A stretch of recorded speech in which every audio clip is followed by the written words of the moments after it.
It has always been thought that the idea of making the Hunchback of Notre Dame was Irving Thalberg's, but Michael Blake found that Alfred Grasso, Cheney's business manager, had kept papers proving otherwise. Well, Hollywood history has been rewritten because Lon Chaney, like a lot of stars back then, was looking to find material for himself, and he actually optioned the right to Hunchback of Notre Dame and was trying to find financing for the picture.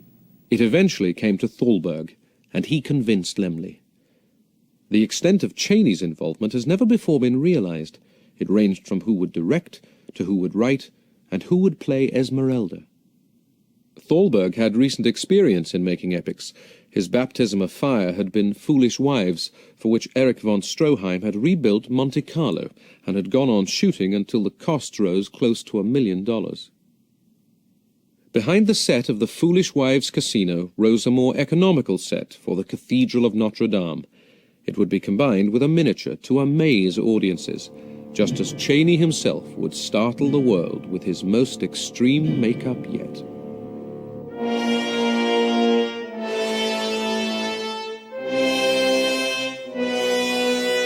Cheney's inspiration came from an illustrated edition of Victor Hugo's novel. It meant that he had to alter his whole body. Making up took 3 hours a day and was extremely uncomfortable. Patsy Ruth Miller played Esmeralda. I felt that he almost relished that pain because it gave him that feeling that he wanted to have of a tortured creature. He did obviously suffer a great deal of discomfort, but a lot of the myths behind Cheney are just that, myths. There's no truth that he was a masochist. He was very proud of his work. He was very professional about his work, but he would never endanger himself to the point that he'd hurt his body, that he would never work again. I mean, it's foolish when you really think about it. Everyone said he wore a 70-pound rubber hump, and it's not true. It was 5 to 20 pounds, and it was made out of plaster. And it fit on a harness that he wore on his back, similar to a backpack, attached around the waist.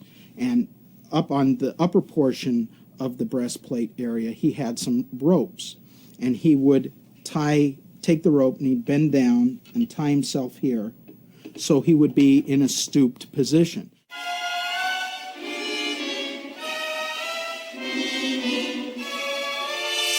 Cheney got his friend Wallace Worsley as director. Worsley had done The Penalty and 3 other Cheney productions. Wallace Worsley was the director, but in my opinion, Lon directed it more than Worsley did.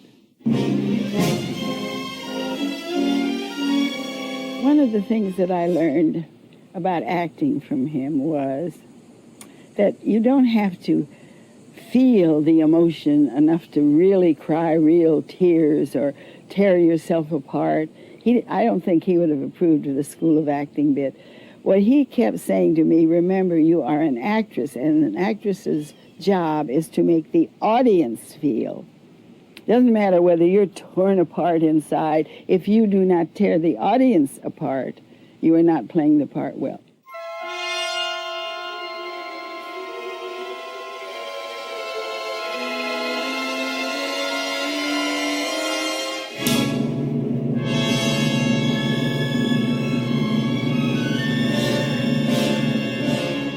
He convinced me, even though I was 3 years old, that there was a hunchback somewhere in me. There was a shadow of this hunchback, even though I was a normal kid. But my feelings for him were so terrific that I burst into tears.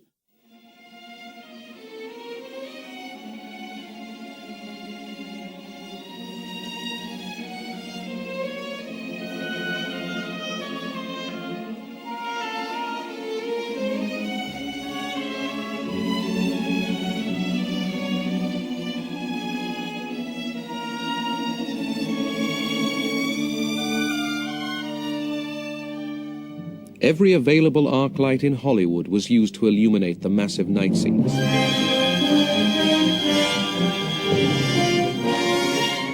Quasimodo is besieged in the cathedral with Esmeralda as the Paris mob rises.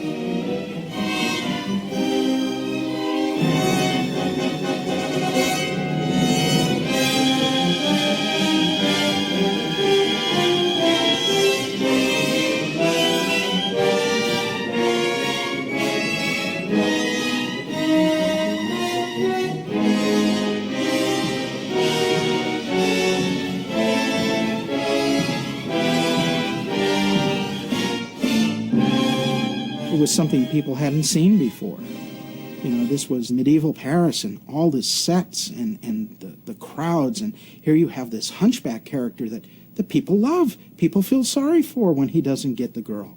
And when he dies at the end and he's ringing the bells, you know, he's ringing his own death knell. It was a tremendous performance.